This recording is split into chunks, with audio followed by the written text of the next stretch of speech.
Speaking of heights, most people think the highest point on Earth is Mount Everest.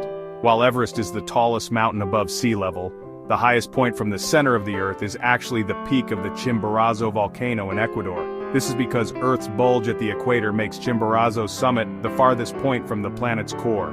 Moving on to water, did you know that 70% of Earth's surface is covered in water? That's a vast expanse of oceans, seas, and lakes.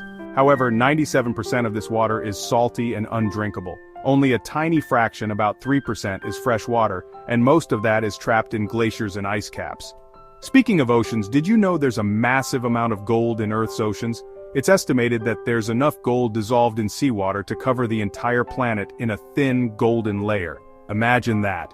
If we could extract all the gold from the oceans, we'd be living on a golden planet. But of course, the process of extracting gold from seawater is currently not feasible. Here's a fun fact. Earth has 2 moons. While we all know about the moon that lights up our night sky, there's also a small asteroid called 3753 Cruithne that shares an orbit with Earth.